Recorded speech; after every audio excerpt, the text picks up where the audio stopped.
Parshat Yitro, this Shabbat, Parsha of Matan Torah, of where we get the Torah at Har Sinai, and all the mitzvot, in turn, the 10 Commandments, Aseret Dibrot, and the 613 mitzvot, friends, of the Tariq mitzvot. And friends, we're talking about it. I heard a beautiful idea over here on this week's Parsha. Now, there's actually a verse here, I think in chapter 19, in 3:6, respectively, Kol Tamale Beit Yaakov, it's a kid of Bnei Yisrael, Elabrim Asher to the bed of Bnei Yisrael. What's going on? Let's say that it's no one is going to, when there's no one, let's say, examining Rashi's interpretation of these two pasukim, it's clear that they convey a somewhat, let's say, a more puzzling message, namely that when Moses gives over the Torah to the Bnei Israel, the Jewish people, he must repeat verbatim the words he hears from, let's say, Hashem himself, and that he may neither add nor detract a single word. Now there's a question over here. Why is there such importance placed on ensuring the message of Hashem is transferred to the Bnei Israel, as is heard by Moshe? Now, the answer to this question will provide a fundamental lesson in understanding our relationship to the Torah. Now, this famous medrash that is actually going to recount over, as we learned about in this week's Torah portion, that when the Bnei Israel, the children of Israel, stood by Har Sinai, the mountain of Sinai, Hashem will actually lift the mountain above their heads and exclaimed, if you accept the Torah, fine, but if you refuse it, we'll make this your burial place. Apart from, let's say over here, any other questions of why Hashem seemingly removes our free will by forcing us to accept the Torah, the Tosafot in Shabbat, I think in Daf Peichet, it's in page number 88, Amut Aleph, it's actually going to, let's say, is bothered by a different problem over here. Not specifically this problem, but a different issue. And by the time this took place, the Jewish people, the Bnei Israel at that point in time, had already committed themselves fully to the Torah. When they exclaimed, Aseh v'nishma, the famous phrase which we all know, we will do, and we will listen. Why then was it necessary for Hashem to then force the Torah on us? So the Tosafot is going to actually answer that despite our early committal to Torah, Hashem was aware that the revelation at Har Sinai, at the mountain of Sinai, where he revealed himself in a great fire, would be enough to cause Am Yisrael to change their minds out of fear.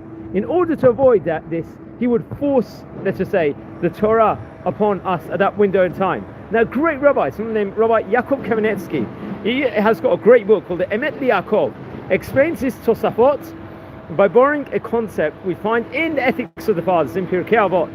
Let's say, I think it's in chapter number 1, verse number 3 over there. Antigonos ish socho.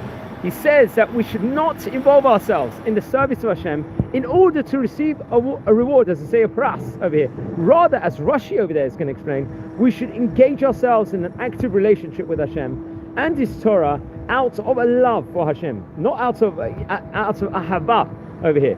This rather, let's say, more touching message is going to be marred by the final line in the same Mishnah, which states that we should always have in mind the fear of Hashem. So we're seeing over here two attributes over here to Hashem. We're seeing the love of Hashem, the ahava, and the yirah, the fear of Hashem. Actually, just as a side note over here from that, that's what they say about Yerushalayim, because the word Yerushalayim in of itself, which I think I spoke about this on a previous video itself, I think when we did a video on Yerushalayim, it's got yirah shalem on it. You've got fear and you've got tranquility, you've got love, that kind of thing, their completeness.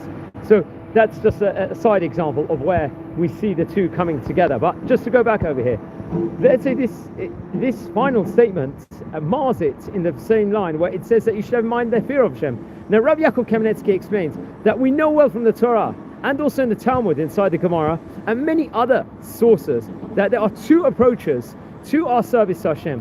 One is love, as we see, and one is fear. We have to maintain a relationship with Hashem and a Torah that expresses both of these elements, because each on its own is insufficient. Love can sometimes can go up, but it can also dip on many occasions. Love can, and fear does not provide the, let's say, the positive inspiration we need to fully attain self-perfection. This provides a deeper understanding of the answer given by the Tosafot. Since Torah requires both love and fear, it is necessary for both to exist at the very accepting of the Torah by the Bnei Israel as a nation, By suspending the mountain over the people, Hashem over here ensures that fear was perceived as a component of their awareness. We now understand over here how integral the duality of emotions of love and fear is to our accepting the Torah. And now we can explain why it was so important for Moshe to repeat only the words he hears from Hashem. And it's also crucial that the Bnei Israel, they express the emotion of love in accepting the Torah. But if they had over here, at this point in time, other reasons for being moved to accept the Torah, apart from pure love, this would distract from the acceptance side of things. One such example may be a very convincing and influential Moshe telling the nation about how great the Torah is and how it provides the ability to reach self-actualization and providing an extremely successful community framework. Now, to ensure that, let's say, the Bnei Israel would accept of the Torah is out of pure love only, that's why Hashem is going to instruct Moshe to give over the Torah itself, not a word more and not a word less. The perfect fusion of love and fear at Har Sinai ensures that until this day, the Bnei Israel are able to relate obviously to God, to Hashem, and the Torah in a way that ensures maximum loyalty and the greatest amount of gain. And very, very interesting. I heard this actually beautiful idea from the Shortboard website from Rabbi Benji Landau. I think he's based in the United Kingdom, and there's so much information packed within regards to this Torah portion. One of my favorite ones is Midrash within regards to the mountains, where there's going to be a fight is going to break out between various different mountains of who should accept the Torah. So just to give over a side idea, there's going to be the Har Tabor, Har Carmel, mountain of Carmel, the mountain of Tabor, for example, and they're going to be arguing with each other and saying the Torah should be given me. I'm much higher, I'm much more mighty, I'm much more beautiful, I'm much more sprouting with flowers. Then there's one small mountain over there. No one's going to consider, what is this over here? It's just a small, flimsy mountain. And that happens to be something called Mount Sinai, over here, Har Sinai. And who does Hashem give the Torah to at the end? To Mount Sinai. Very interesting. This is humble, and it was lowly, let's just say, in of its own right, and plain in of itself. And Hashem gave the Torah over there. And who is the leader also, just to add on to that, of Am Yisrael at this point in time?